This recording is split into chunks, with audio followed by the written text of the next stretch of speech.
Muy buenas tardes a todos. Vamos a iniciar.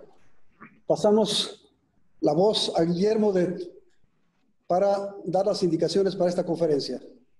Hola, muy buenas tardes a todos. Muchas gracias a todos los que de nueva cuenta nos acompañan a la segunda parte de la conferencia El Apocalipsis y el fin de los tiempos. Agradecemos cada uno de los comentarios y sugerencias que nos hicieron llegar para perfeccionar las transmisiones. Esperemos en Dios no tener problemas inherentes a la tecnología o al Internet. Estamos trabajando fuerte para ofrecerles pláticas con contenido y producción de calidad, para poder brindar una mejor experiencia y lograr un buen aprovechamiento de todos los asistentes. La primera parte de la conferencia la podrán encontrar en todas nuestras redes sociales y en el canal de YouTube Sapientia Digital. Los lineamientos de la ponencia son los siguientes. Durante toda la transmisión se mantendrán cerradas las pantallas y los micrófonos de los asistentes. Al final de la exposición se contará con una sección de preguntas, las cuales se pueden hacer llegar vía el chat o el WhatsApp a los teléfonos que pondremos ahí mismo, junto con su correo electrónico, y se los haremos llegar al expositor. Aquellas dudas que no alcancen a ser aclaradas serán resueltas por el expositor posteriormente vía correo electrónico.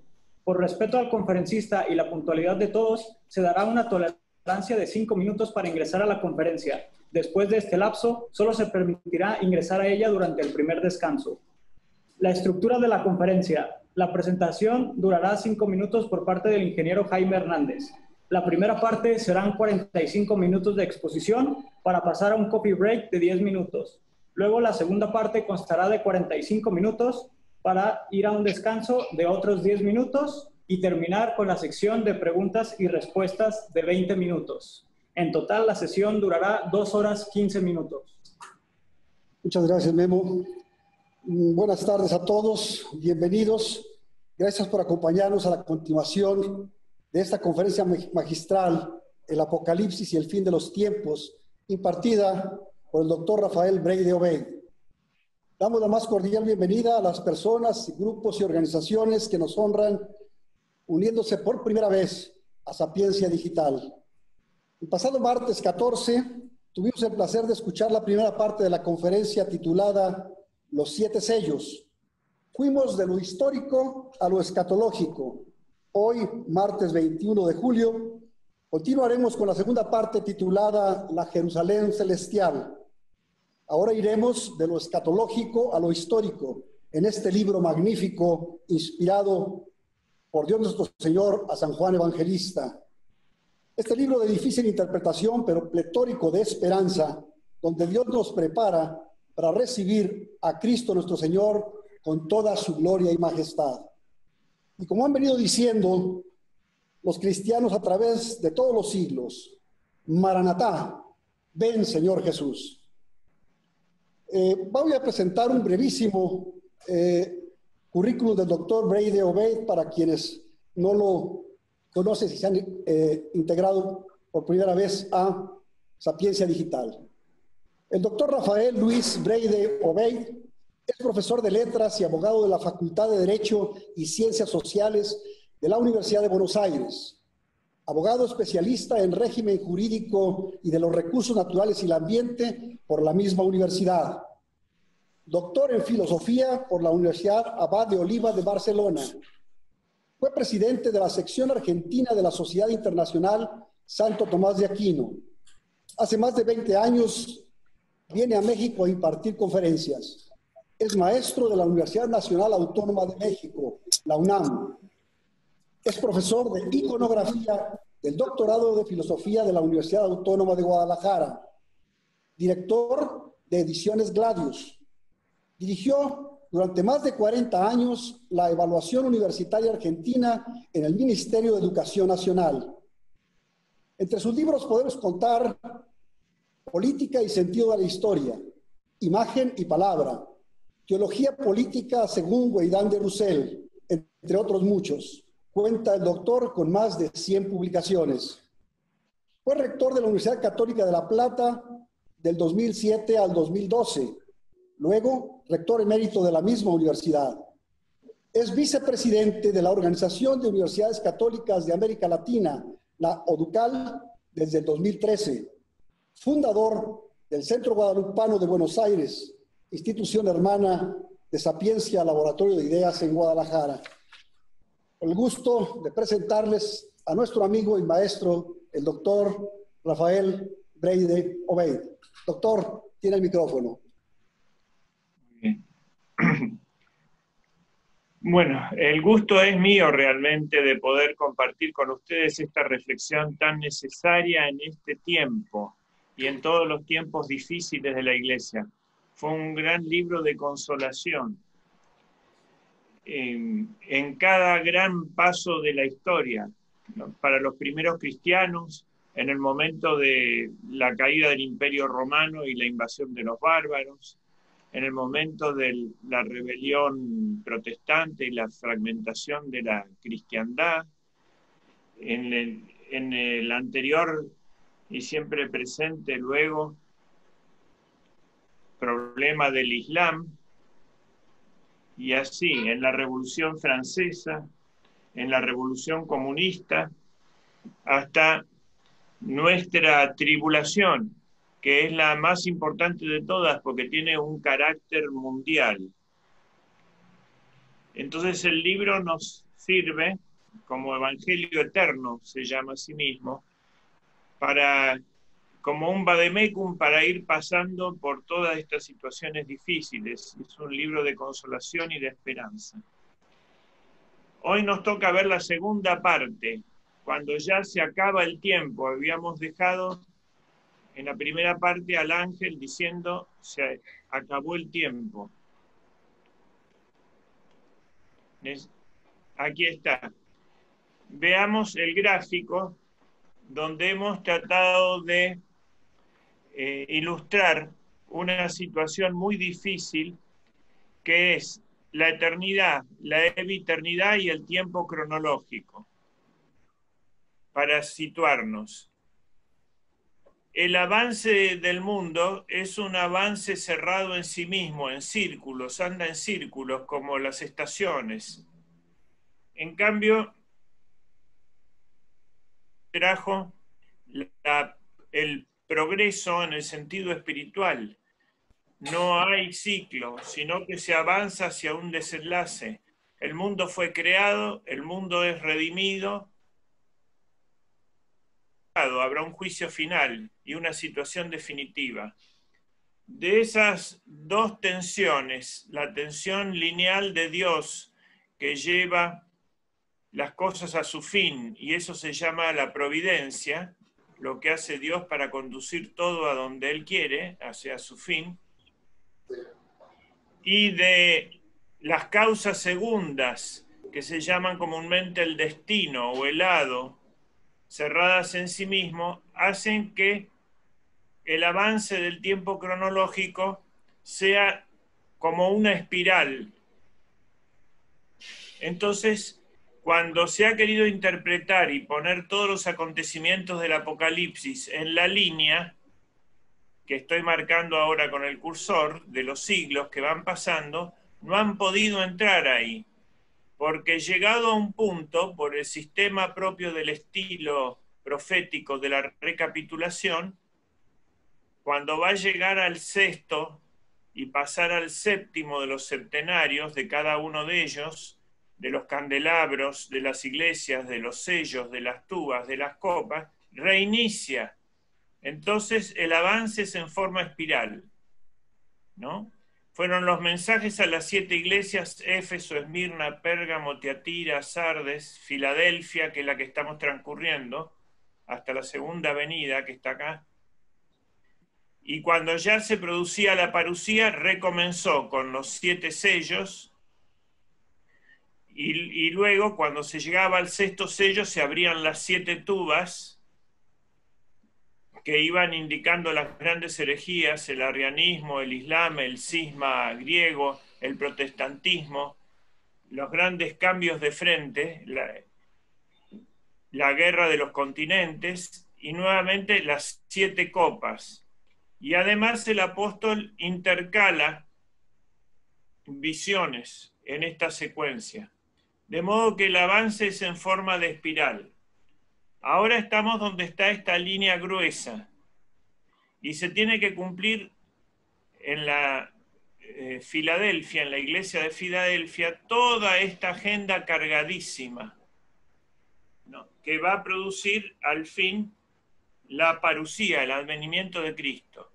En el plano inferior vemos cómo el cristianismo va subiendo desde Nazaret, después cae en la época del Renacimiento, hasta llegar a una mínima expresión. Viene Cristo Rey con la parusía. Viene el tema de los 1000 años, que es el tema más difícil del libro. Y hay un contraataque del mal al final. Y ahí se produce finalmente el fin del mundo, o de esta etapa del mundo, y hay nuevos cielos y nueva tierra, y ya el día eterno, indefectible, con el vencimiento completo del mal.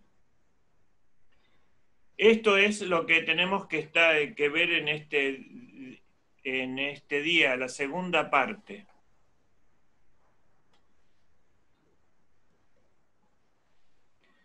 Bueno, habíamos visto, acá estaba el ángel fuerte que clausura el tiempo.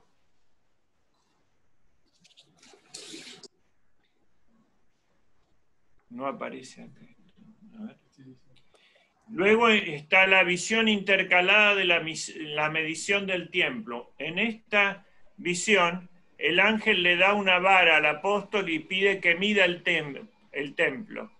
Solamente donde está el altar, el atrio y las naves son pisoteadas por los gentiles. Eso quiere decir que la iglesia va a ser reducida a la mínima expresión en torno a la Eucaristía, a preservación de la Eucaristía en los tiempos finales. La medición del tiempo entonces es malo, pero hay un núcleo contra el cual el mal no va a poder proceder por la promesa de que las puertas del infierno no prevalecerán contra ella. También está la visión de los 2 testigos que aparecerán al fin de los tiempos, 2 olivos o 2 candelabros, que durante todo el reinado del anticristo, de los 3 años y medio, van a poder predicar y mantener la vigencia de la fe. Y cuando el anticristo se decida a matarlos, eso va a producir la intervención divina.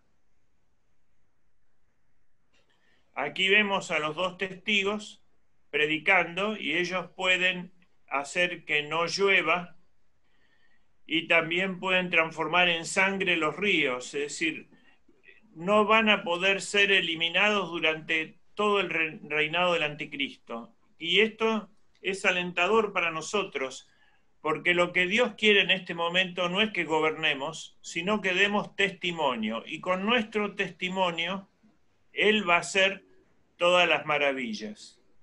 Y si cumplimos ese designio de dar testimonio, el mal no va a poder contra nosotros, si cumplimos esa misión. Esta es la visión de Deleuze de los 2 testigos. Este es el anticristo con sus 7 cabezas y los 2 testigos que son llevados ante él. Pero arriba está Dios mirando, ¿no? Y las almas de los testigos corresponden a Dios, a estar acá arriba, las almas de los... Entonces Él está preparado para resucitarlos. Suena la 7ª trompeta que anuncia la victoria cuando los matan, y ahí se abren las puertas del cielo para la intervención final. Se postran los 24 ancianos y comienza ya la parusía, la intervención directa de nuestro Señor. Y viene entonces la visión cúspide. Habíamos visto que en la cruz, en el sacrificio de la cruz, estaba presente la Virgen, la mujer, y también estaba presente en el discurso del Jueves Santo, cuando Cristo habla de la mujer parturienta, Esto se refiere a la maternidad espiritual de la Virgen sobre toda la humanidad, que deriva de la maternidad divina y que fue dada a la humanidad como un gran don, prácticamente el reino, en la persona de Juan Bautista. Una mujer vestida de sol con la luna bajo sus pies y en su cabeza una corona de 2 estrellas, que gritaba con dolores de parto, y un gran dragón de color de fuego, con 7 cabezas y 10 cuernos. Este dragón no es el anticristo, es el demonio. Y en la cabeza 7 diademas. Vemos que el demonio se agranda, es la serpiente del paraíso, del Génesis, que ahora ha crecido hasta ser el dragón. Y la mujer es la mujer vestida de sol. Es decir, un gran avance y desarrollo del bien y del mal. Y tiene 7, usurpa el número divino, porque era el número 6, acá aparece con 7. Su cola arrastraba la tercera parte de las estrellas del cielo, que comienza a caer los líderes espirituales en la gran apostasía, y las arroja a la tierra, y se coloca frente a la mujer, que estaba para dar a luz, con el fin de devorar a su hijo.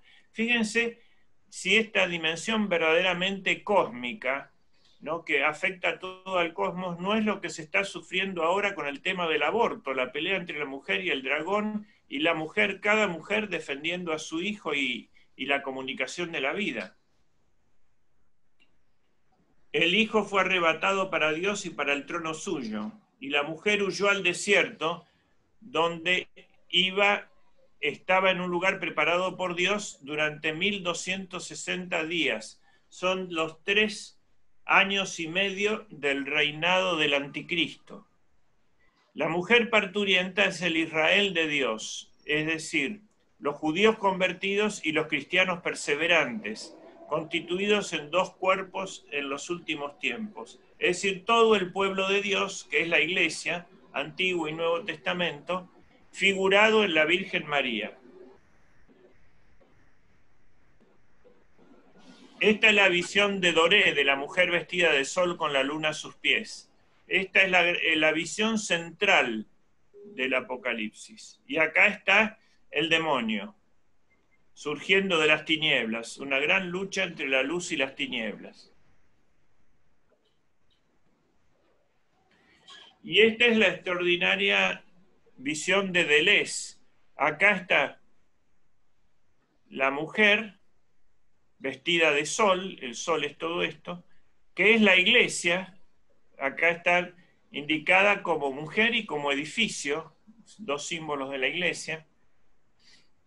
El demonio, que se va materializando, más bien mecanizando, va apareciendo las 7 cabezas como parte de un mecano electrónico. Es una advertencia con la tecnología.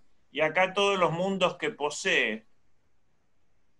Y con su cola tira las estrellas.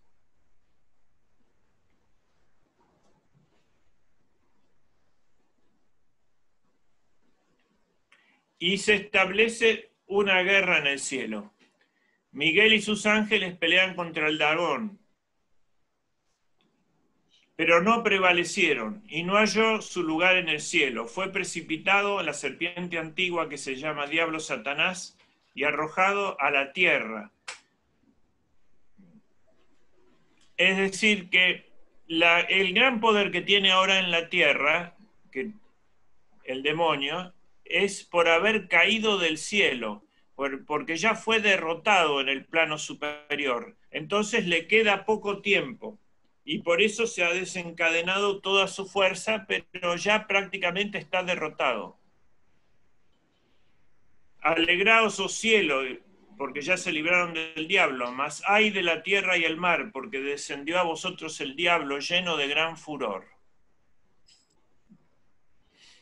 Entonces ahí está la batalla, toda batalla terrestre depende de una batalla celeste, como ya lo sabían los griegos, que los dioses, es decir, las fuerzas espirituales superiores hacían la guerra haciendo pelear a los hombres. La mujer águila huye al desierto. Acá está la pelea contra las huestes del dragón. Dios le da a la mujer 2 alas de águila para que huya al desierto. Y el demonio desencadena una persecución como un gran río, este que estoy marcando acá. Pero la tierra se abre y se traga al río de la persecución. La persecución es frenada porque es absorbida por el estamento religioso. Acá tenemos otra vez la mujer, que es la iglesia, acá usa los 2 símbolos, coronada por 2 estrellas, está huyendo al desierto exterior. Y es cuando surge el anticristo. Dice el Apocalipsis que se paró el dragón, el demonio, se para en la orilla del mar. Acá está el mar. Y salió del mar una bestia con 10 cuernos y 7 cabezas, y en sus cuernos 10 diademas, y en sus cabezas nombre de blasfemia. Y la bestia que vi era semejante a una pantera, sus patas eran como de oso, y su boca como boca de león. Y el dragón le pasó su poder, su trono y una gran autoridad.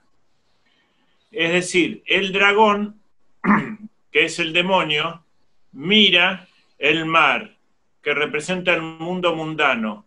Conocer es engendrar para la Biblia.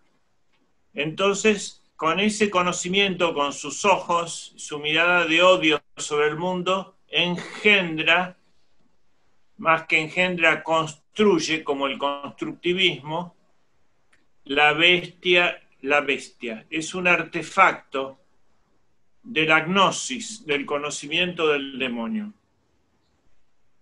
Y era semejante a una pantera, sus patas eran de oso y su boca como boca de león. Son la recapitulación de las bestias de Daniel, la pantera, el oso, el leopardo. En total son las 7 cabezas de las 4 bestias de Daniel, porque el imperio que están haciendo terrestre va a ser la suma de todos los imperios, del imperio del oso, del imperio de la pantera, etc. Y vi una de sus cabezas como si se hubieran dado muerte y fue sanada de un golpe mortal, y maravillosa toda la tierra, y se fue detrás de la bestia, y adoraron al dragón, porque había dado autoridad a la bestia, y adoraron a la bestia diciendo: ¿quién como la bestia? Fíjense que cuando el demonio crea al anticristo, le transfiere un gran poder y su trono y una gran autoridad. Eso significa que la institucionalidad se va a endemoniar. En la primera época de Jesús, cuando vino hace 2000 años, los endemoniados eran personas. En nuestra época, los endemoniados son instituciones y palabras que se repiten como una jaculatoria satánica.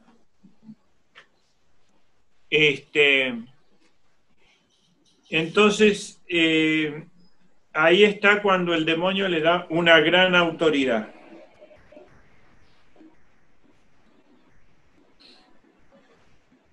Y hace que todo el mundo adoren al dragón y a la bestia. El dragón, el demonio y la bestia, que es como su imagen, así como Cristo es la imagen del Padre, el anticristo demoníaco es como si fuera la imagen del dragón. Acá están los dos. Y acá está la gran apostasía. Chicos y grandes, amos y esclavos, ¿no? Fuertes y débiles, todos están adorando a la bestia. Y está asustado el apóstol que mira esa tamaña traición. ¿Durante cuánto? Durante 42 meses profirió blasfemias y se le dio poder de hacer la guerra a los santos y vencerlos. Y se le fue dada autoridad sobre toda tribu, pueblo, lengua y nación. Y adoraron al dragón todos los moradores de la tierra, aquellos cuyos nombres no están escritos desde la fundación del mundo en el libro del Cordero. ¿Recuerdan la asignación de los elegidos? Sin embargo, hay un libro anterior, que es la mente divina, ¿no? Desde la fundación del mundo, en el libro de El Cordero, están anotados los elegidos. Si alguno ha de ir al cautiverio, irá al cautiverio, y si ha de morir a espada morirá. Esto es la paciencia y la fe de los santos. Las armas de los santos contra estas bestias va a ser la fe y la oración y la paciencia, que es decir, aguantar los sufrimientos sin rendirse.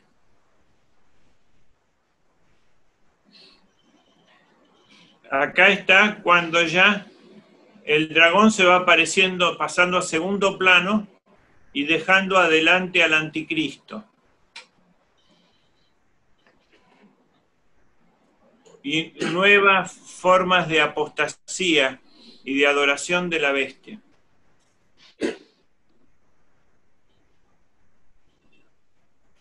Y aquí se ve cómo el apóstol se da cuenta que Dios está mirando lo que está ocurriendo acá arriba. Y advierte que guay de los adoradores de la bestia, porque van a ser castigados el día de la ira de Dios, los que se han pasado al dominio de la bestia.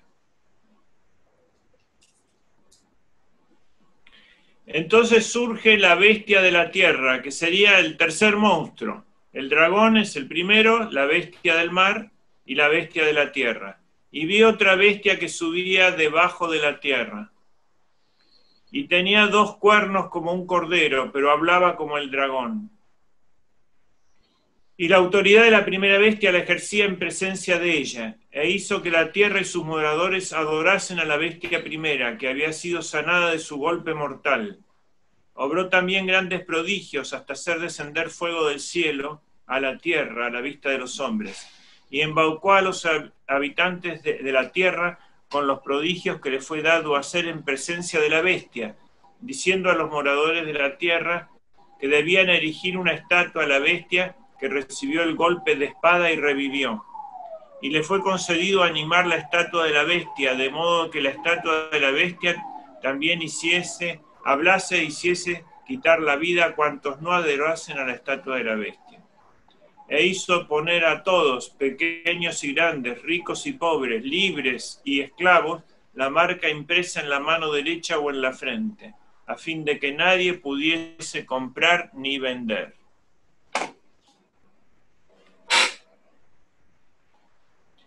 Aquí está entonces la bestia de la tierra, que surge de la tierra. Es un poder religioso que hace adorar al anticristo.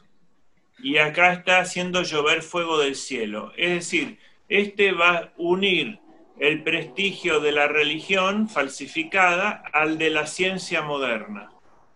Esas 2 características va a tener. Y acá están como un obispo ya adorando al anticristo. Y este es el momento en que acá ya está sobre el altar el anticristo, la bestia de la tierra también en su trono, y está ordenando matar a los que se oponen, martirizarlos. Fíjense que es la bestia de la tierra la que maneja la persecución en favor del anticristo, porque es la que conoce el ambiente religioso de los cristianos. Y acá viene cuando los marca. La bestia de la tierra está marcando a los elegidos.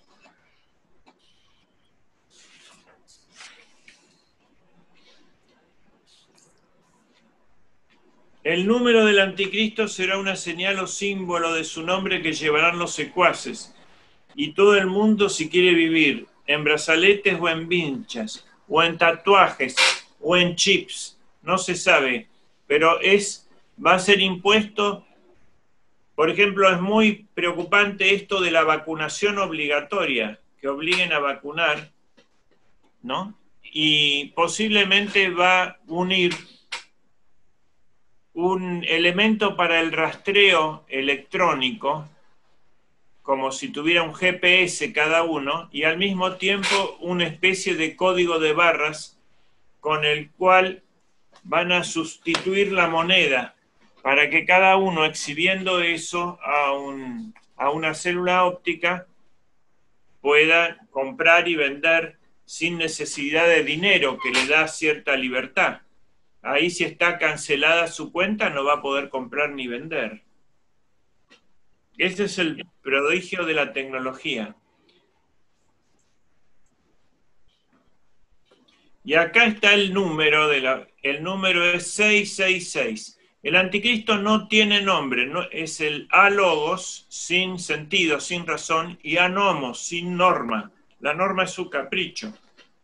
No es un respaldo de la voluntad a la inteligencia, sino pura disponibilidad. Y 666 es el algoritmo maestro que va a terminar manejando toda la computación. Nuestra civilización es antihumana. El antropocentrismo de la era moderna terminó. Estamos en la era posmoderna. Y se caracteriza por la abolición del hombre y sustitución por una civilización, si se la puede llamar así, datocéntrica. Un dato va a ser lo que va a gobernar, manejado como un algoritmo supremo a través de la tecnología.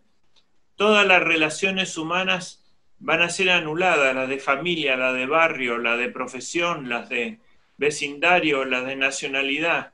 Y se va a ascribir a los individuos, que no van a ser más personas, sino individuos, a un sistema tecnológico. Van a ser enchufados. Y ese sistema tecnológico se maneja matemáticamente. Por lo tanto, es la muerte de la palabra o del verbo y la vida del número y la cantidad. Por eso dicen que el anticristo viene a ser como la democracia, que es la pretensión loca de un cuerpo sin cabeza, ¿no? Y el falso profeta es el modernismo religioso. Aquí lo tenemos al falso profeta en actitud de chivo hipócrita, con sus dos cuernos, como el cordero, y acá está el anticristo y adorando al demonio, del cual es la imagen. El cordero y las vírgenes. Vírgenes se entiende acá los que no cambiaron la religión por la política, no pusieron la política en el lugar de la religión, ¿no? Y miré, y he aquí que el Cordero estaba de pie sobre el monte Sión, y con él 144.000 que llevaban escrito en sus frentes el nombre de él y el nombre de su Padre. Son los signados. Y oí una voz del cielo, semejante a la voz de muchas aguas, como el estruendo de un trueno, y la voz que oí se parecía a la de citaristas que tañen sus cítaras, y cantaban un canto nuevo delante del trono, y delante de los cuatro vivientes y de los ancianos, y nadie podía aprender aquel cántico sino los 144.000. Los rescatados de la tierra, estos son los que no se contaminaron con mujeres porque son vírgenes, y son los que siguen al Cordero donde quiera que vaya. Estos fueron rescatados de entre los hombres como primicias, para Dios y para el Cordero. Y en su boca no se halló mentira, son inmaculados. Las vírgenes y el Cordero son los elegidos de la visión cuarta. ya liberados. Vírgenes significa que no se manchan con la religión falsificada, la cual propaga la mujer ramera de la visión 16. Acá vemos en la tapicería de Angers cómo está el triunfo del Cordero sobre el monte Sión, juntando ya sus huestes. Y los 4 animales, el león, el águila, el toro.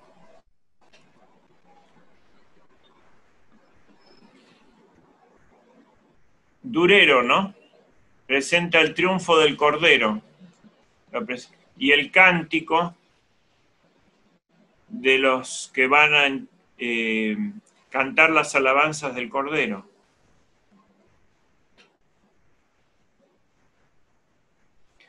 Y acá está el trono divino, como siempre, la eternidad, donde las cosas pasadas no pasan y las futuras no suceden.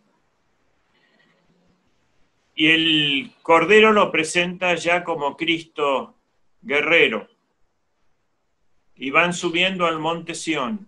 Y acá ya la bestia está desintegrada en algoritmos matemáticos, en cables, etc. Ya es la pura deshumanización del demonio, ¿no? Ha liquidado todo lo humano y solamente hay artefactos. Bueno, este es el momento en que está en la misa esta frase del Apocalipsis, el momento de los muertos que están acá, que son los mártires, y todos los que murieron en la paz del Señor, que van a resucitar. Acá tienen las almas.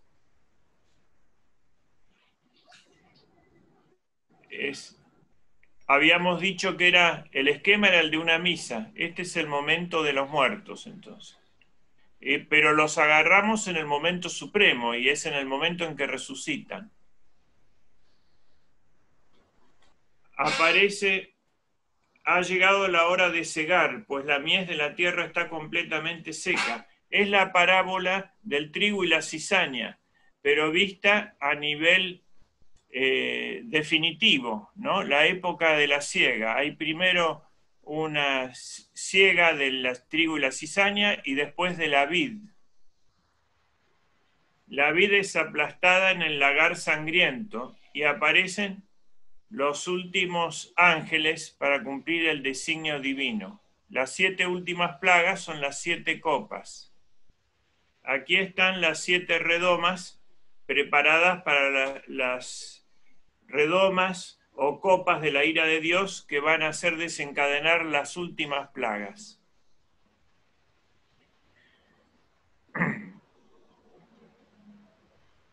La primera es la peste.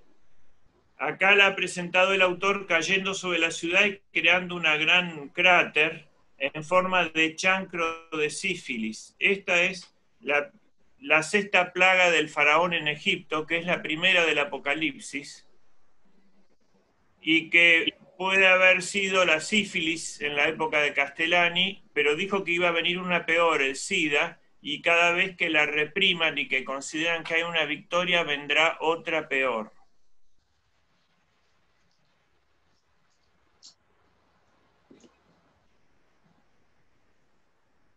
Acá está el ángel, que es el que lanza la peste. La segunda, el ángel la arroja sobre el mar. Y la tercera, sobre el río. El mar significa las relaciones internacionales que se van a envenenar. Y el río, que es putrefacto, es el envenenamiento de la cultura. Luego, el ángel la lanza sobre el sol y todos quedan ardiendo. Es posiblemente la ciencia moderna que produce el desastre climático y ambiental, todos los desórdenes que causa la manipulación de la ciencia, que más que ciencia es magia, ¿no? Y que desencadena factores con la energía nuclear, con los rayos, etcétera, con las vibraciones, con las radiaciones ionizadas y no ionizadas, que producen un gran desastre. Aquí está otra vez simbolizada por la energía atómica envenenando la tierra, que es la cuarta plaga. La quinta es, cayó sobre el trono de la bestia, que se volvió oscuro. Las tinieblas envuelven el mundo. Este es el anticristo. Y significa que los poderes políticos no van a poder acertar ya más, que no van a entender los problemas, ¿no? Que va a descender la tiniebla sobre ellos porque no han buscado a Dios, entonces se van a quedar sin soluciones y sin inspiración. Y aparecen entonces la sexta copa, es la aparición de las tres bestias, el dragón, el anticristo y el falso profeta, de los cuales salen las ranas del Apocalipsis, que son espíritus inmundos, y llevan a la gente a la guerra. Es la ideología, ¿no? La falsa espiritualidad que lleva el mundo a la guerra. Acá es lo mismo simbolizado por el otro autor. El dragón, el falso profeta y el anticristo engendran las ranas, que son el liberalismo, Rousseau, el marxismo y el progresismo religioso, modernismo. Los tres fusionados son la última herejía y van a llevar al mundo a la guerra.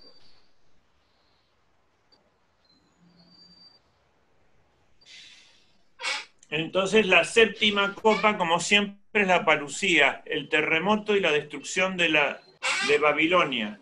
El séptimo ángel derramó su copa en el aire y halló una poderosa voz del templo. Hecho está. Y hubo relámpagos, voces, truenos, y se produjo un gran terremoto. Y la gran ciudad fue dividida en tres, y las ciudades de los gentiles cayeron. Babilonia la grande fue recordada delante de Dios para darle el cáliz del vino de su furiosa ira. Y desaparecieron las islas, y no hubo más montañas. Y cayó sobre los hombres el granizo del tamaño de un talento. Ahí está la ruina de Babilonia, ¿no? Y las 7 plagas descendiendo en conjunto. La guerra, la peste, la carestía, destruyen la ciudad malvada. Acá también está fracturada en 3 partes por una bomba atómica. Acá está la bomba atómica.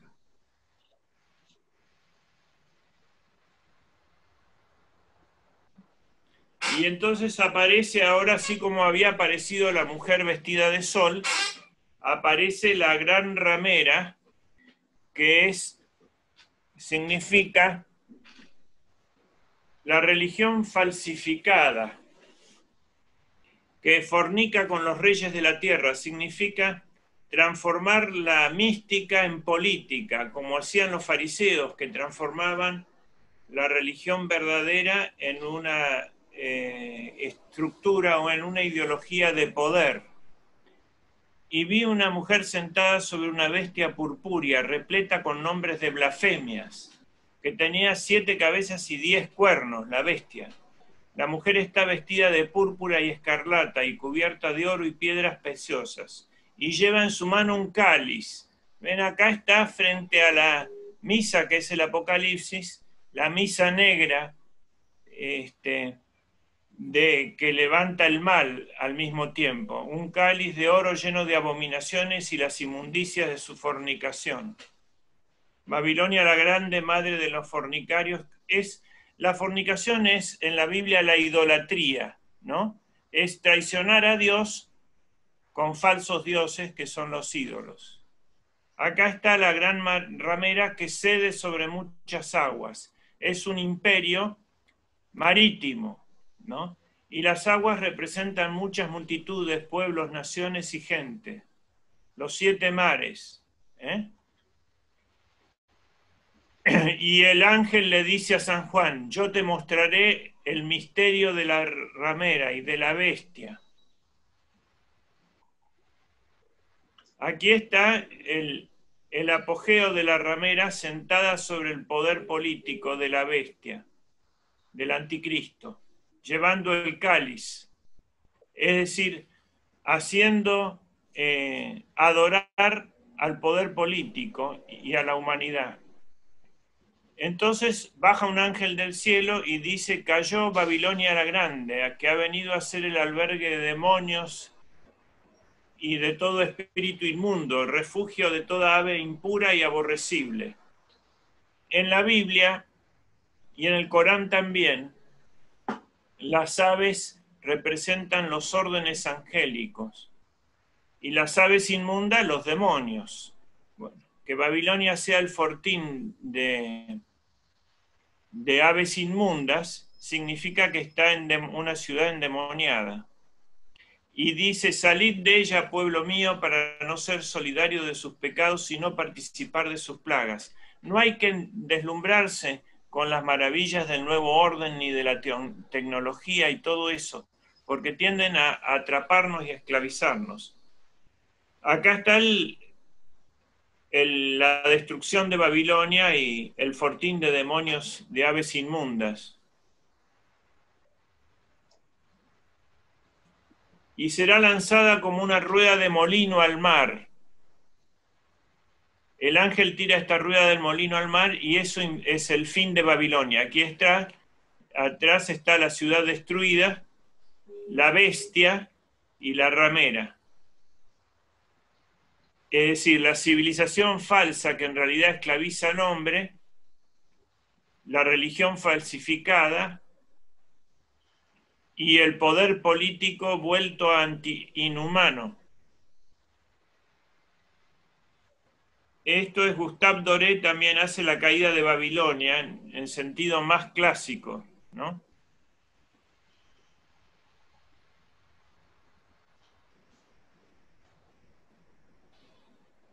Y hay una aleluya en el cielo. La destrucción de Babilonia causa una gran alegría en el cielo. Aleluya, la salvación, la gloria y el poder son de nuestro Dios. Porque fieles y justos son sus juicios, porque Él ha juzgado a la gran ramera, que corrompía la tierra con su prostitución, y ha vengado sobre ella la sangre de sus siervos, la culpa a la ramera de la sangre de los mártires. Nosotros vamos a ser traicionados por la iglesia progresista y tercermundista herética, que ellos nos van a entregar a la persecución. El humo de ella sube por los siglos de los siglos, y se postraron 24 ancianos y los 4 vivientes y adoraron a Dios.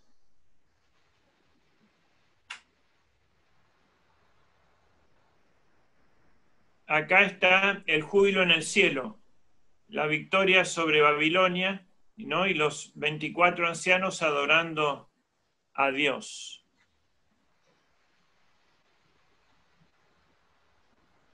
En la visión de Deleuze también se ve abajo en el mundo, en el tiempo, aquí abajo a la ramera y a la bestia, y en el cielo donde todo permanece y es estable, están los 24 ancianos y Dios Padre. Y acá ya viene Cristo como jinete del caballo blanco a dar la batalla final. San Juan se presenta al ángel. Entonces el ángel le dice, dichosos los convidados al banquete nupcial del Cordero. Viene como la parte de la misa que es la Eucaristía. Caí entonces a sus pies para adorarlo y le dice, guárdate de hacerlo, yo soy consiervo tuyo y de tus hermanos, los que tienen el testimonio de Jesús. Aquí se cumple la promesa de Cristo de que los cristianos van a ser como sicut angeli, como los ángeles del cielo. Soy consiervo tuyo, no me puedes adorar, no soy un Dios, ¿no? Soy un ángel y ustedes han sido elevados a mi estatura. Acá es donde el ángel le está dictando a él. Y aquí es donde lo hace levantar, no permite que se arrodille. Y viene pues el triunfo de Cristo Rey. Vi el cielo abierto, y he aquí un caballo blanco. El que montaba se llama Fiel y Veraz, que juzga y pelea con justicia. Sus ojos son de llamas de fuego, y su cabeza lleva muchas diademas. Acá supera la insolencia y derrota la insolencia de la bestia que tenía 7 diademas. Acá hay muchas, indefinidas. Todo el poder es de Cristo. Tiene un nombre escrito que nadie conoce sino él mismo, y viste un manto empapado de sangre. Su nombre es el Verbo de Dios, y le siguen los ejércitos del cielo en caballos blancos, vestidos de finísimo lino blanco y puro, y de su boca sale una espada aguda para que hiera con ella las naciones. Él es quien las regirá con cetro de guerra. Él es quien pisa el lagar del vino de la furiosa ira de Dios. Y en su manto tiene escrito este nombre: Rey de Reyes, Señor de Señores. Y vi un ángel de pie en el sol, y gritó con poderosa voz diciendo a todas las aves que volaban por medio del cielo: venid y congregaos para el gran festín de Dios, a comer carne de reyes, de jefes militares, de valientes, carnes de caballo y sus jinetes. Es la gran guerra final, Armagedón. Y vi a la bestia y a los reyes de la tierra y a sus ejércitos reunidos para dar batalla, contra aquel que montaba el caballo y contra su ejército. Y la bestia fue presa, y con ella el falso profeta, que delante de ella había hecho los prodigios, por medio de los cuales había seducido a los que recibieron la marca de la bestia y adoraron su estatua. Estos dos fueron arrojados vivos al lago de fuego, encendido con azufre. Aquí está la derrota de la bestia.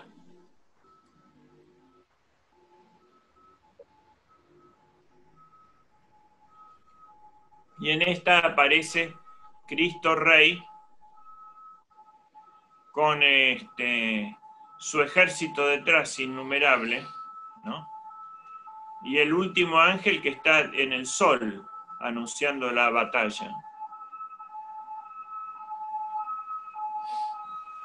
Y vi un ángel que descendía del cielo y tenía en su mano la llave del abismo y una gran cadena, y se apoderó del dragón, la serpiente antigua, que es el diablo y Satanás, y lo encadenó por 1000 años.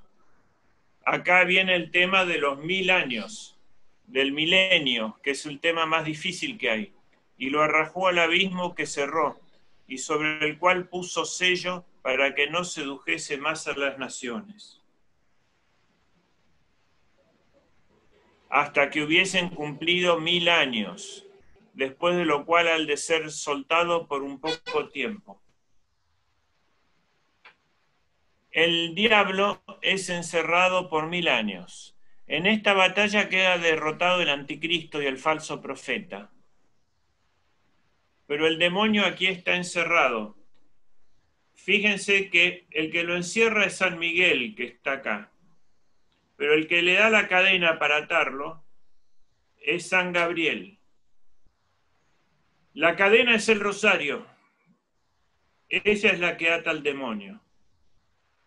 Que está hecho con las oraciones del propio ángel a la Virgen María, la salutación angélica. Ahí es la encarnación del Verbo, el misterio de la encarnación del Verbo, lo que tiene atado al demonio. Y acá es cuando el ángel lo encierra en el pozo del abismo.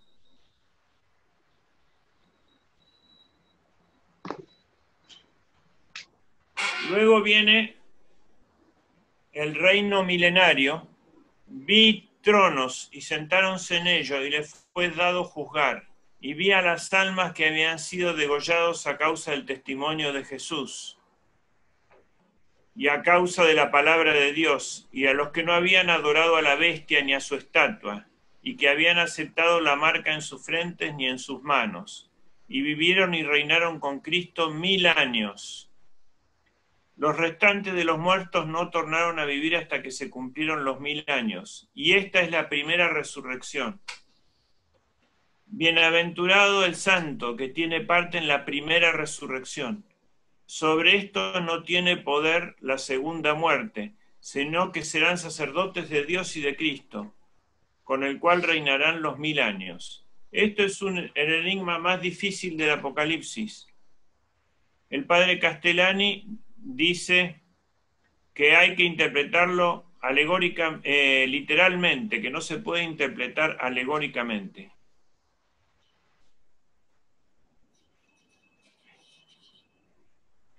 Y aquí vemos como un adelanto de la Jerusalén celeste. Los templos son en realidad personas, como Cristo dijo, este es el templo, señalándose a sí mismo, ¿no?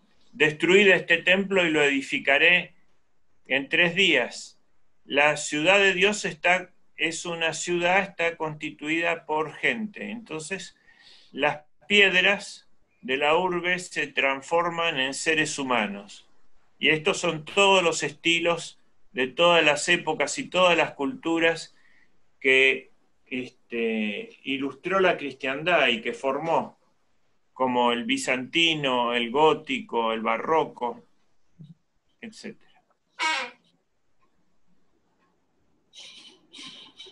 Satanás es soltado y derrotado al fin de esos 1000 años, y se irá a seducir a los pueblos que están en los 4 ángulos de la tierra, a Gog y Magog, a fin de juntarlos para la guerra, el número de los cuales es como la arena del mar. Y subieron a la superficie de la tierra, y cercaron el campamento de los santos y la ciudad amada. Mas del cielo bajó fuego de parte de Dios y los devoró. Aquí vemos el ejército del dragón ya, porque la bestia había desaparecido y el falso profeta, con Gog y Magog avanzando sobre la ciudad santa y el fuego del cielo que los devora al fin.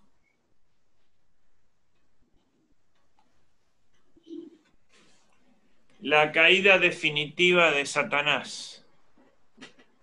Acá está el jinete del caballo blanco y lo precipita en el fondo del infierno,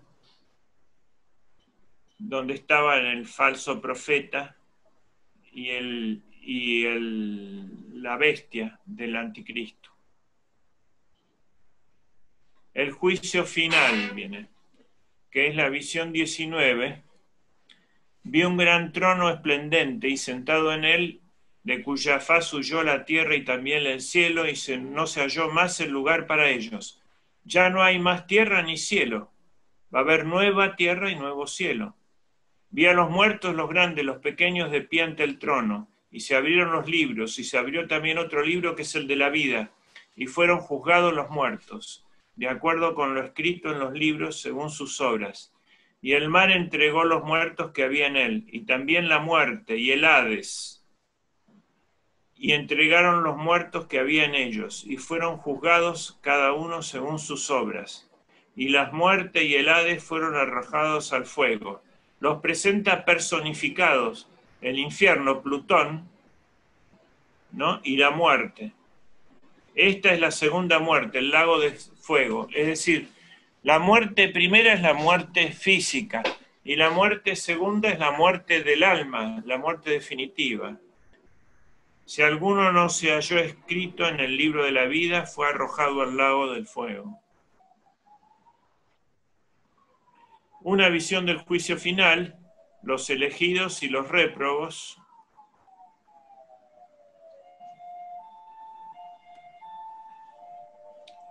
Ay, otra vez se escapa el control.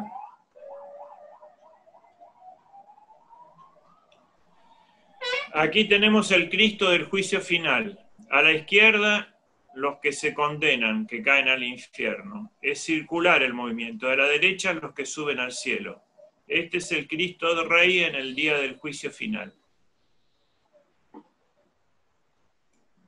Me parece hermosísima esta en su severidad, ¿no? Y en su victoria. Y en realidad es luz, formas de luz y de tinieblas nomás.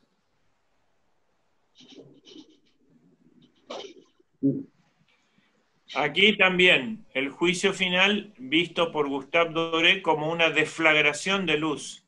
El primer círculo, que es el de el Padre, la Trinidad, el Espíritu Santo, el Padre y el Hijo, el Arcángel Miguel, y acá la de los condenados, ¿no? Y los salvados. Este es el que más teología tiene, que es como un resumen de todo el Apocalipsis. Aquí está el cielo y enrollado y la tierra por los ángeles. Los instrumentos de la pasión aparecen. Dios Padre en la eternidad, Cristo en el juicio final, la Virgen intercediendo, ea pues Señora abogada nuestra, y San Juan Bautista. Aquí está Eva y Adán como representantes de toda la humanidad. Aquí están los 12 apóstoles, sentados en 12 tronos, y los coros angélicos detrás, para juzgar a todas las naciones de la tierra. Y el demonio sube y sube y sube y sube y llega hasta el trono de Dios y le muerde el talón a Adán, como diciendo, tengo poder sobre él porque pecó, pero está la Virgen para defenderlo. Y acá van ascendiendo los justos al cielo, y aquí está el ángel del paraíso, el que cuidaba la entrada al paraíso y no dejaba entrar a Adán y Eva en el momento que se habían equivocado. Acá empieza entonces la ascensión. Y aquí está la Virgen María al comienzo del juicio intercediendo para salvar a la humanidad y pidiendo por ellos. Y en este otro círculo está el demonio, los que se van a condenar. Y acá este es el pozo de Satanás. Dios en medio de su pueblo, cielo nuevo y tierra nueva, la nueva Jerusalén. Y vi un cielo nuevo y una tierra nueva, porque el primer cielo y la primera tierra habían pasado, y el mar no existía más. Y vi la ciudad santa, la Jerusalén nueva, descender del cielo. Esto es muy importante, la Jerusalén baja del cielo, no es un esfuerzo humano, una construcción humana. Esta ciudad de Dios, que es Dios viviendo con su pueblo, depende de una intervención divina y de las oraciones nuestras. Oí una gran voz del trono que decía, he aquí la morada de Dios entre los hombres. Él habitará con ellos y ellos serán su pueblo, y Dios mismo estará con ellos. Y les enjugará toda lágrima de sus ojos, y la muerte no existirá más, y no habrá más lamentación ni dolor, porque las cosas primeras pasaron. Y aquel que estaba sentado en el trono dijo, he aquí que yo hago todo nuevo. Y dijo también, escribe estas palabras que son fieles y verdaderas. Y díjome, se ha cumplido. Yo soy Alfa y Omega, el principio y el fin. Aquí está cuando el apóstol ve la Jerusalén celestial y el río del paraíso.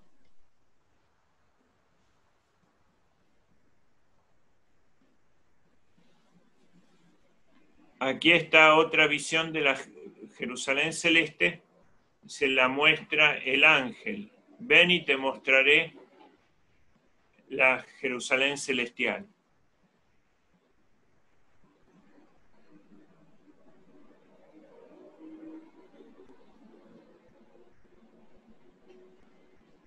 La visión, de acuerdo a la descripción, que es bastante mineral, digamos, tenía 12 puertas, cada puerta era una perla y tenían fundamentos de zafiro, de rubíes, de esmeraldas.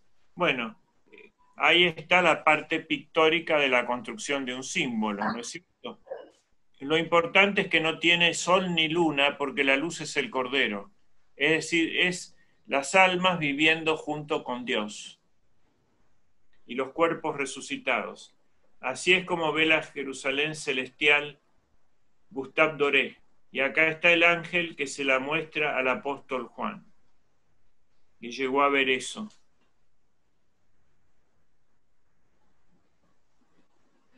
El río y el árbol de la vida. Y me mostró un río de agua de vida, claro como el cristal, que sale del trono de Dios y del Cordero.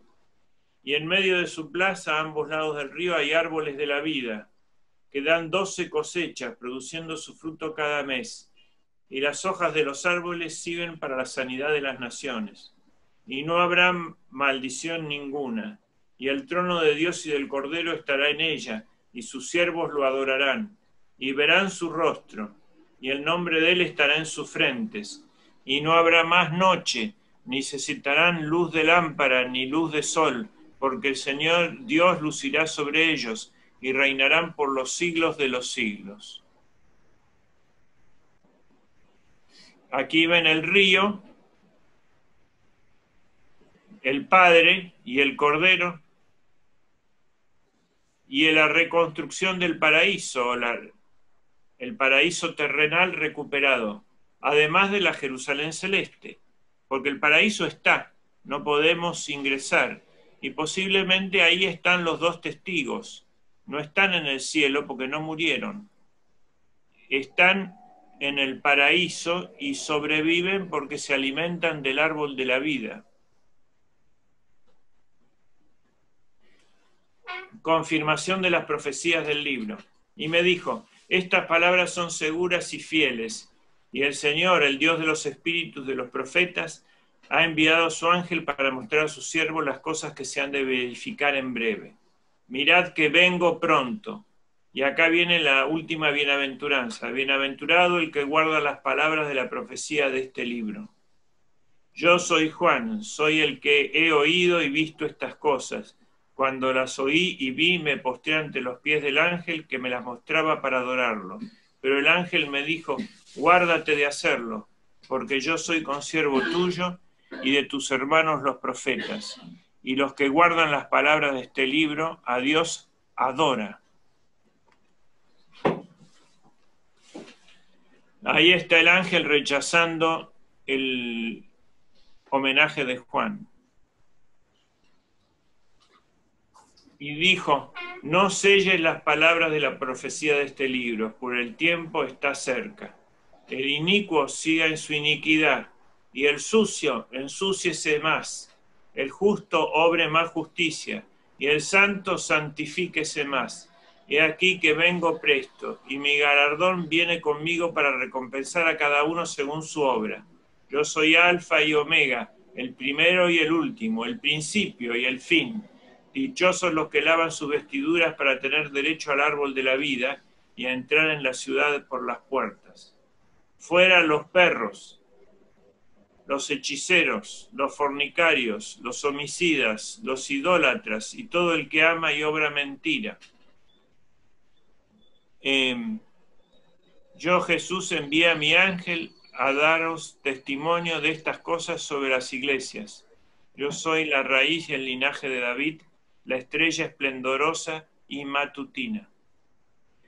La estrella de Belén va a volver a aparecer por la separusía. Aquí está. Yo soy la raíz y el linaje de David, la estrella esplendorosa y matutina. Va a volver a aparecer con la segunda venida. Y el espíritu y la novia dicen, ven. Diga también quien escucha, ven.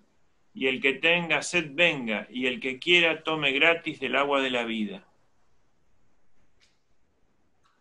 Y acá se encuentra por fin con Cristo.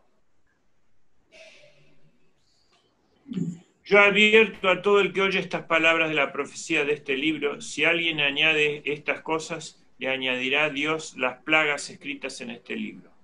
Y si alguien quita las palabras del libro de esta profecía, le quitará dio su parte del árbol de la vida, y de la ciudad santa que están escritos en este libro. El que da testimonio de esto dice: sí, vengo pronto, así sea, ven Señor Jesús. La gracia del Señor Jesús sea con todos los santos. Amén. Bueno. Terminamos esta parte de la exposición. Y no hay mejor forma de terminar que esta. Ven, Señor Jesús, ¿no? El ángel le dijo a la novia, ven. El último ángel. Aparece San Gabriel, que es el ángel del tiempo, y el de la profecía, el mismo que se le había aparecido a Daniel y a la Virgen. Aparece San Miguel, que es el que cuida el mensaje en el aire y derrota a Satanás.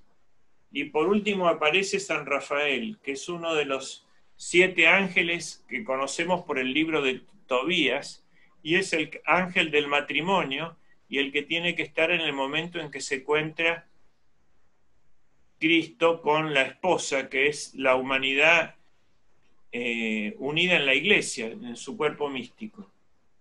Muchas gracias.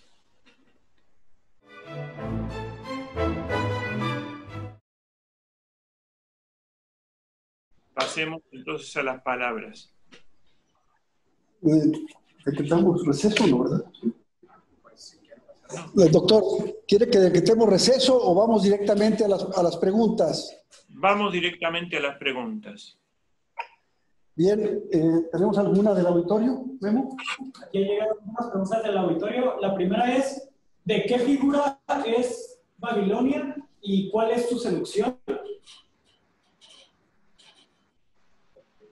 ¿De qué figura es Babilonia? ¿De qué es figura Babilonia y cuál es su seducción?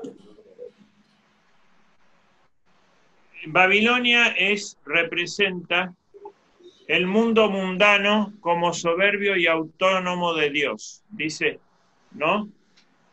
Yo no soy viuda, como diciendo, no dependo de... no tengo marido, ni nadie que recordar, no me someto a nadie, ni coordino con nadie. La autosuficiencia humana. Y en realidad, los apóstoles no podían decir Roma, ni podían decir Jerusalén por la persecución. Entonces, en lugar de hablar de la Roma de los Césares, en clave hablaban de Babilonia, como la cabeza del mal. Y en lugar de hablar de Jerusalén, hablaban de Sodoma. Por ejemplo, los 2 testigos son muertos en Sodoma o Egipto, que significan la corrupción de un poder religioso, Egipto. En cambio, Roma significa la corrupción de un poder temporal. Entonces, siempre tenemos la ambigüedad de las cosas humanas, las 2 versiones, ¿no? Roma es el obstáculo, la Roma cristianizada, para que no aparezca la barbarie, el catejón. Pero la Roma idolátrica es el falso orden, como la Roma perseguidora del cristianismo, de Nerón y de Calígula y de Diocleciano. Y la Jerusalén es la ciudad celestial que baja del cielo, pero también es el aspecto de la ciudad deicida, de la traición religiosa, no de la traición temporal y mundana. Entonces, Babilonia es como la cabeza del orden temporal, según la estatua de Daniel. Daniel había adivinado un sueño de Nabucodonosor, o revelado, de la estatua dismetálica. El rey de Babilonia había soñado que había una estatua con la cabeza de oro, con el pecho y los brazos de plata, con el vientre y las piernas hasta las rodillas de bronce y con los pies de barro. Y venía una piedra pequeña que bajaba de una montaña y derribaba la estatua, y después se transformaba ella en una montaña y cubría todo el mundo. Entonces, cuando interpreta ese sueño el profeta Daniel, dice que la cabeza de oro es el imperio de Babilonia, realmente fue la cabeza de oro, y llegó a reconstruir, a medir el tiempo y a reconstruir el paraíso en parte, hasta donde lo pueden hacer los hombres, con los jardines colgantes de Babilonia. Después vino el imperio de Alejandro Magno, que es los brazos de plata, que se extendió hasta la India y hasta Occidente. El vientre de bronce, que se divide en dos piernas, son el imperio romano, de Oriente y Occidente, son las dos piernas. Y los pies de barro son las actuales naciones, endebles, ¿no? Porque no terminan de convertirse. La piedra que cae es la venida del Mesías. Esta quinta monarquía de Daniel, que es la de la piedra que lo cubre todo, la entendieron en sentido milenarista malo, ¿no? Muchas potencias creyeron ser la quinta monarquía universal, que significaba una carnalización del mensaje evangélico, una materialización, ¿no? De construir un imperio en la tierra, como si el paraíso se construye en la tierra y por las solas fuerzas humanas. Entonces ese fue el pecado de Francia y de Inglaterra y la gran tentación de las potencias del mundo y las actuales también, ¿no? Que quieren unir a la humanidad toda en una gran monarquía, en un gran imperio mundial, pero por la sola fuerza de la política, de la economía y de la técnica. Un solo rebaño y un solo pastor es un designio mesiánico y solamente lo va a poder realizar Jesucristo. Esto es lo que se llama milenarismo terrestre o carnal o materialista, que es una parodia del Evangelio, una secularización del Evangelio, y está condenado por la Iglesia, ¿no? No sé si respondí. Entonces, esto es lo que significa Babilonia. Babilonia significa potencia secular, ¿no? Aquí otra pregunta, doctor.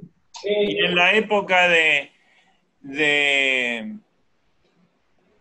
los apóstoles, Babilonia ya no estaba, no era tan importante, pero decían Babilonia por decir Roma. Y ahora cuando se dice Babilonia es por el nuevo orden mundial, que es Roma en el despotismo, Egipto en la esclavitud, Babel en la confusión de las ideas y Sodoma en la moral. Es como una recapitulación como presenta todas las bestias. En el dragón de 7 cabezas son las 4 bestias de Daniel que corresponden cada una a una etapa de la estatua metálica. Aquí hay otra pregunta, doctor. ¿Cuál es el papel de la Virgen que adelanta el tiempo? El tiempo cronológico, cronos, ¿no? Como cronómetro del reloj, era enemigo del hombre desde que apareció la muerte, desde el pecado de Adán, y se comía a sus hijos, como está en el cuadro de Goya, que aparece devorando a sus hijos. Cuando Cristo viene al mundo, la eternidad entra en el tiempo y se redime el tiempo. Eso ocurre en el seno de María, y es el ángel del tiempo, es San Gabriel, que anuncia la venida. Él también es el que le avisa a Daniel, es el ángel que le revela a Daniel la profecía de las 70 semanas que exactamente faltaban para la venida del Mesías, más de 400 años antes. cuando estaban todavía en Babilonia. Entonces él dice que en las 69 semanas y media va a ser muerto Jesucristo, ¿no? Y ahí se va a frenar el tiempo. Y esos 3 años y medio que faltan, son semanas de año, cada semana tiene 7 años. Estos 3 años y medio se va a destruir el templo. Al final del mundo, cuando se reconstruye el tiempo, vuelven a correr el templo, vuelven a correr esos 3 años y medio. ¿Por qué? Porque el culto es el tiempo que dedicamos a Dios y el templo es el espacio que dedicamos a Dios. Pero el tiempo no se puede medir sino en relación a un espacio. Por eso, la reconstrucción del templo va a hacer correr otra vez ese tiempo hasta el fin, que son los 3 años y medio que faltan. Que ya vimos que están dichos de varias veces, 1200 días, 42 meses, etcétera, o 3 años y medio. ¿Cómo interviene la Virgen? La Virgen también es la señora del tiempo y de todo el cosmos. Entonces, por ejemplo, cuando están en las bodas de Caná, Cristo le dice que su hora no ha llegado cuando le pide que los ayude porque se habían quedado sin vino. Dice, mi hora no ha llegado. Sin embargo, por el pedido de la Virgen, adelanta su hora, ¿no? Y hace el primer milagro público, que es transformar el agua en vino. También, cuando se produce la resurrección, posiblemente la primera que vio fue María, y era al tercer día. Pero en lugar de hacer los 3 días, por atención a la Virgen, se adelanta la resurrección al primer minuto del tercer día. Entonces, en realidad fueron 44 horas, no 72 horas.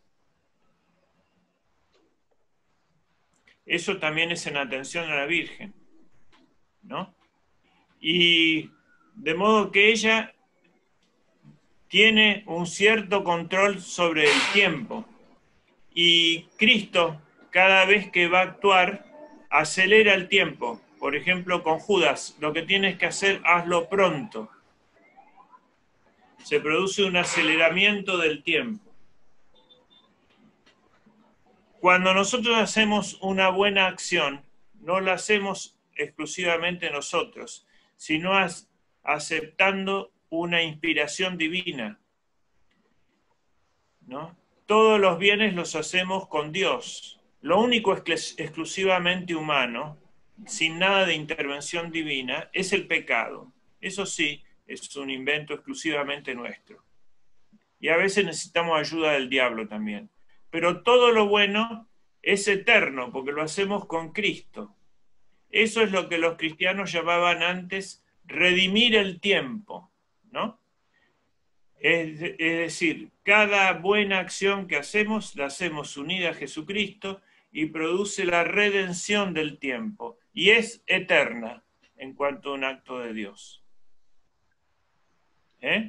Pecar es renunciar a la eternidad e instalarse en el tiempo. Y hacer el bien es aceptar la eternidad y librarse de la tiranía del tiempo. Es redimir el tiempo.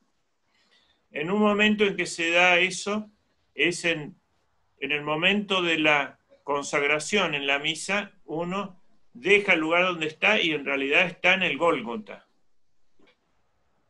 Porque la misa es una sola. Para los cristianos verdaderos el tiempo no pasa como para los árboles, se acumula en cierta forma. La siguiente pregunta. ¿El mileniarismo, correctamente entendido, cómo es? ¿Qué fue lo que dijo San Agustín sobre él mismo? El milenarismo, si ustedes vieron la parte literal, dice, la interpretación literal que según el Papa Pío XII, en Divino Aflante Espíritu, es la primera que hay que tener en cuenta, dice que cuando venga Cristo va a resucitar primero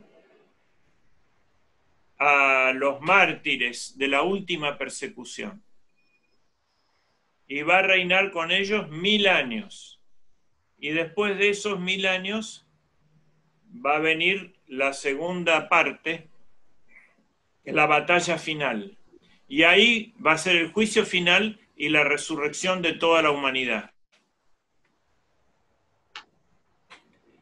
Entonces, el milenarismo dio lugar a un milenarismo carnal, que era el dominio de Cristo en la tierra, como si fuera el gobierno de Alejandro Magno o de Julio César, ¿no? Un gran emperador mundial así. Tenían los ebionitas, una secta judeo-cristiana del principio de los tiempos, quería un dominio terrestre, de una potencia secular, no espiritual. Entonces, había un milenarismo bueno, espiritual, que es el que sigue Castellani, por ejemplo, y el que siguen todos los padres de la Iglesia hasta el siglo V, inclusive San Agustín al principio.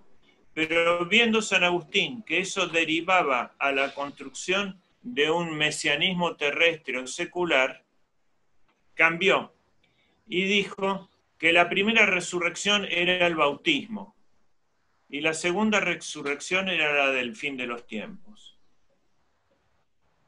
¿No es cierto? Ahora, ¿cómo lo podemos entender unas cosas? Hay cosas que en el siglo XIX no entendían, ni aún en ese siglo que estaba bastante cerca nuestro.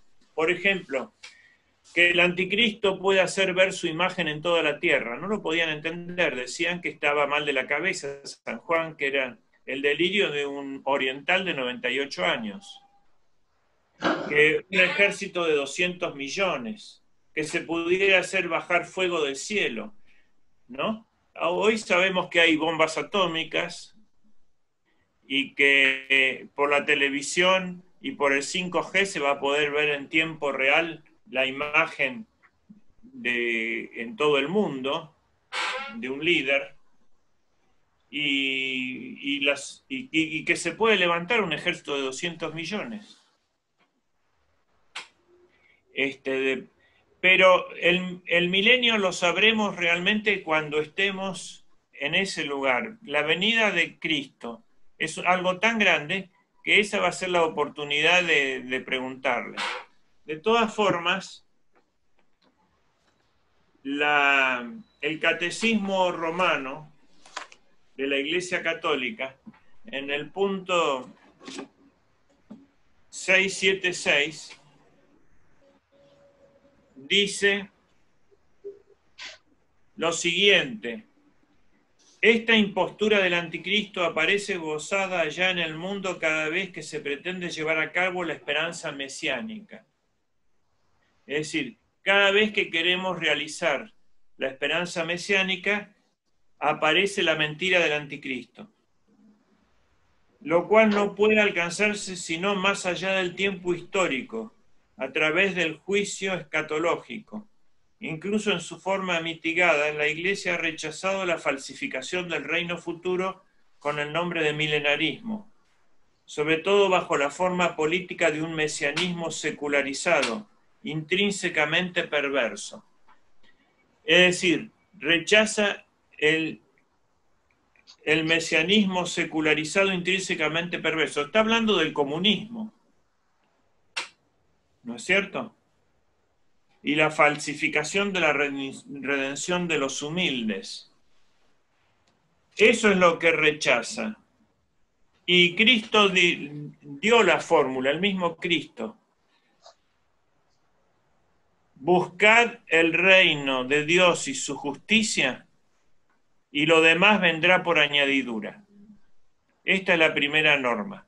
Es decir, nosotros tenemos que buscar el reinado espiritual y eso va a producir por añadidura el ordenamiento temporal. Y se ha producido varias veces en la historia, siguiendo ese camino del espíritu a la materia y no al revés.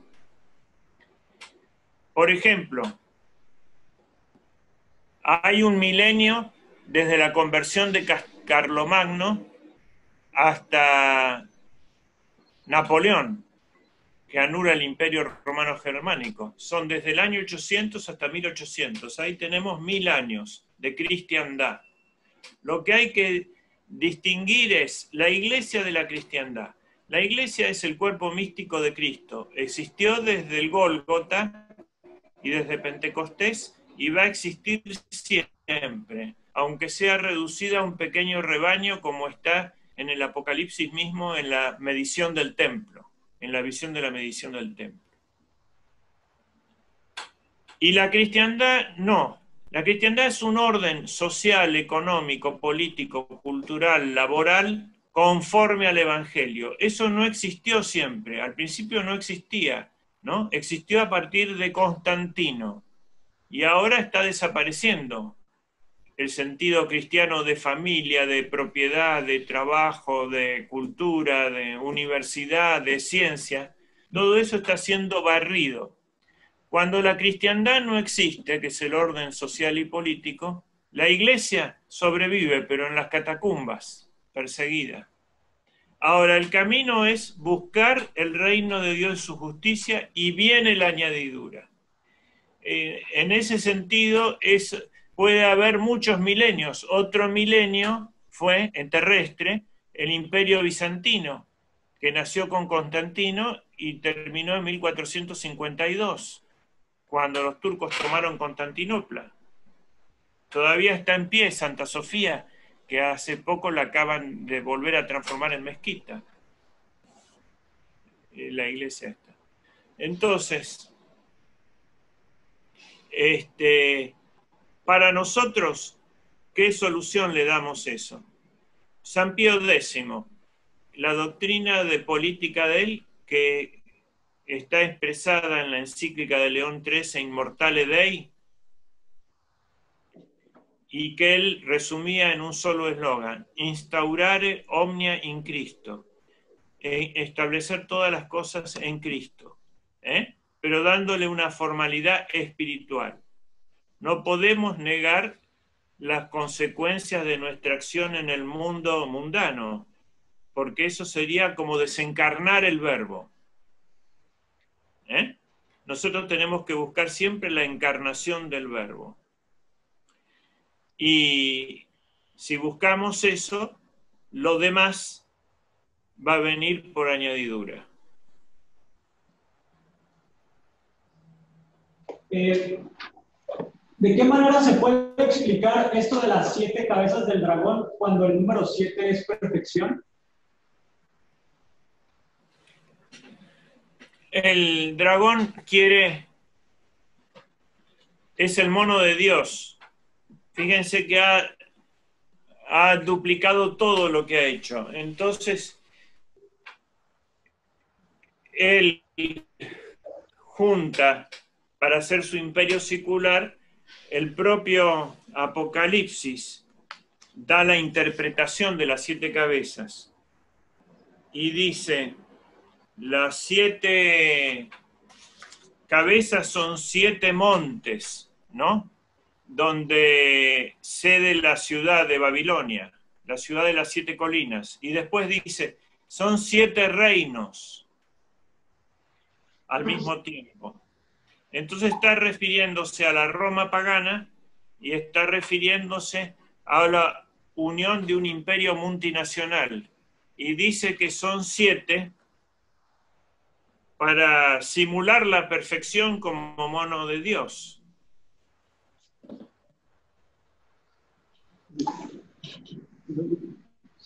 ¿Otra pregunta, a ver? Sobre los signos de los tiempos, ¿en dónde nos encontramos? ¿Ya existe la apostasía general? Yo creo que ya empezó la gran tribulación y la gran apostasía. la pérdida de la fe. Basta ver, por ejemplo, díganme, los sacramentos en México, ¿no? Cuando yo empecé a ir hace más de 20 años a México, ya había un 72% de bautismos. 30 años antes, todos los chicos mexicanos eran bautizados. Pero de ese 72% de bautismos, solamente el 50% se casaba por la iglesia. Es decir, querían bautizar a sus chicos que fueran cristianos, pero no querían casarse, fundar una familia de acuerdo al sacramento católico. ¿Ven? Ahí ya hay una retirada. Ya había comenzado la gran apostasía. ¿No es cierto? Una gran retirada. Sumado eso a la crisis del episcopado y del clero y todo eso, que a veces proceden, si bien al mismo tiempo hay más mártires que nunca en el siglo XX, ¿no? También hay más deserciones que nunca al mismo tiempo. Parece esto una de las últimas palabras del Apocalipsis, ¿no? El santo santifíquese más y el sucio ensúciese más, ¿no? Parece que se ha desencadenado las dos cosas simultáneamente, pero la apostasía ya está. Bien. A ver, aquí en la sala hay alguna pregunta. Doctor. Buenas tardes, doctor Maide. Nuevamente Sánchez tú. De acuerdo al gráfico y a la exposición que usted hace, y sumando una serie de cuestiones que se han ido presentando, por ejemplo, que Francisco convocara para un plan educativo mundial, prácticamente estaríamos hablando de que en la actualidad la única alternativa que queda es la lucha digna, destinados a la derrota en este mundo, porque ya lo que sigue prácticamente es el gobierno del anticristo, o el primer gobierno del anticristo, en la proximidad, sería lo que quedaría. Si esto es así, una posición política democrática o una posición religiosa adherida a la iglesia de Francisco sería pasar a formar parte de esa ese contubernio que sentencia el mismo libro del Apocalipsis, donde dice que se deben separar para no ser cómplices del anticristo. Por lo tanto, adherirse a una posición democrática que ya es liberal, perversa y pervertidora, a una manifestación educativa que propone Francisco, prácticamente también perversa y pervertidora, es un nuevo humanismo para el nuevo siglo, pues lo conveniente sería alejarse de ambas posturas. ¿Sería correcto todo esto, doctor? Yo creo que eso fue visto, esa situación del papado, fue visto ya en esa época, sin que estuviera Francisco, por el padre Membiel en un libro que se llama De la Cábala al Progresismo, en la última parte, y dice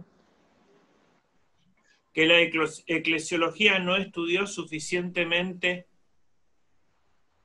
la posibilidad de que haya un papa que sea, por un lado, el papa del catolicismo, ¿no? Y por el otro lado, el papa de la publicidad, porque Francisco para el mundo es el papa que presenta los medios de difusión que están en manos del enemigo. Es decir, ese es el papa con el cual intentan gobernarnos, un papa editado a partir del papa real. Entonces me parece que ahí él hace consideraciones muy interesantes. También lo dijo el mismo Benedicto en su último discurso al clero de Roma, cuando se despidió, ya había renunciado, pero todavía era papa, en febrero del año 2013, y dice, hubo un concilio real y un concilio de la publicidad, pero el que se aplicó fue el concilio de la publicidad, y que era malo. Entonces tenemos que estudiar, estamos frente a esa situación, que nos manejan con una imagen editada, ¿no? Como estaba ahí, es el imperio de la imagen, que no es real, que no es verdad, sino es real, ¿no? De modo tal que yo diría que es un tema especial y va a ser, del cual se derivan muchos otros, ¿no? Pero el gran modelo de esa situación siempre es estudiar en la Semana Santa, porque de los tiempos finales van a ser de la Iglesia. El cuerpo místico va a pasar por lo mismo que pasó Jesucristo hace 2000 años. ¿No es cierto? Entonces ahí están todas las actitudes, la de Pedro, la de Juan, ¿no? El traidor muy activo, los otros apóstoles dormidos en sueños utópicos y después huyeron. Ese es el momento que vamos a pasar cuando nos refiramos a eso. Pero entra todo eso en un misterio. Y hay que iluminarlo desde su arquetipo. Sí. Doctor Breide, una pregunta más. ¿Nos puede hablar de la importancia del rosario en el fin de los tiempos y el rosario como cadenas para poder apresar al demonio? Sí. Bueno, eso lo dice la Virgen en casi todas las apariciones, sobre todo en Fátima, ¿no? Recomienda incesantemente el rezo del rosario y todos los papas. El rosario es la cadena, como les decía, con la cual San Miguel ata al demonio. Y está hecho con palabras de Cristo, que son el Padre Nuestro, y con el Ave María. El Ave María la hace el ángel y Santa Isabel, y la oración de toda la Iglesia, que se pone al final, ruega por nosotros pecadores ahora en la hora de nuestra muerte. Es lo más poderoso, porque el poder está en el nombre de Jesús, que eso hace prevalecer en el cielo, en la tierra y en el abismo. Y también María, se le ha agregado esas dos palabras que le hizo muy bien la Iglesia en agregarla, de tu vientre Jesús, ¿no? Y Dios te salve María, porque el ángel dijo Dios te salve nomás, llena de gracia. Esos dos nombres le dan una eficacia tremenda a todo. Luego es un resumen de todo el Evangelio, desde la Anunciación hasta la glorificación de María. Y es toda una escuela de la vida mística que tiene sus etapas purificativa, iluminativa y unitiva, ¿no? La iluminación principal son no solo los misterios luminosos de Juan Pablo II, que eran fiestas tradicionales de la Iglesia, las bodas de Caná, el bautismo, la transfiguración y la misma Eucaristía es muy importante, sino la pasión, ¿no? Que es el poder del dolor y la sapiencia de la cruz. Y por último la etapa unitiva, que termina con el triunfo y la coronación de María. De modo que es una escala angélica, es una escalera de ángeles hasta el cielo, empieza por la Anunciación y así, ¿no? Están presentes o expresamente, o en segundo plano los ángeles. Y al mismo tiempo aparece muy poderoso el lugar de la Virgen, desde la Anunciación hasta la coronación de María. Pero, por ejemplo, ella es el mismo eco del Padre, cuando dice en las bodas de Caná, haced lo que Él os diga. ¿No es cierto? Es lo que había oído en el bautismo. Este es mi hijo muy amado en el cual me complazco, y había que hacer lo que Él decía cuando lo presenta a Dios. Está haciendo el eco del propio del Padre. Por lo tanto, por todas esas, el rosario resumido es el Ángelus, que es la consagración del tiempo, otra vez. Se tocaba a la mañana, al mediodía y al atardecer, 3 veces, con las campanas. Y las campanas eran el exorcismo del tiempo en cuanto a aire. Y estaban benditas. Y en las mismas frases del Ángelus dan los 3 momentos, ¿no? El ángel del Señor anunció a María y concibió por obra. He aquí la esclava del Señor, es la abnegación, lo doloroso. He aquí la esclava, ella se hace nada. Y el verbo se hizo carne, es la unión con Dios. Están las 3 etapas de la mística. Entonces, en ese sentido podemos decir que el rosario es una escala angélica, es la cadena del diablo y es el resumen de todo el Evangelio. Es la catequesis mariana por excelencia. Bien. Doctor, pues le agradecemos muchísimo su presentación en esta tarde y la segunda parte de nuestra conferencia de el Apocalipsis y el fin de los tiempos. Quisiéramos recordarle al auditorio que en cuanto estemos listos, yo creo que en unas cuantas horas podremos pasar y subir a la Sapiencia, a la página de Sapiencia y a todas nuestras redes sociales, esta conferencia ya editada, cortando probablemente los tiempos que tuvimos de break y por ahí algunos de los errores. Volvemos a pedir disculpas por los problemas de la tecnología, las diferencias que el demonio de repente nos pone ahí algunas trabas con el internet, nos lo reduce y a veces se nos fue por aquí la imagen, ¿verdad?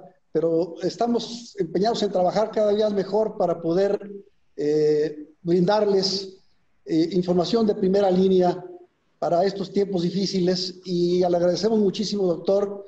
Sé todo el esfuerzo que usted ha hecho para poder brindarnos esta magnífica ponencia, y queremos agradecer enormemente al auditorio que nos estuvo siguiendo.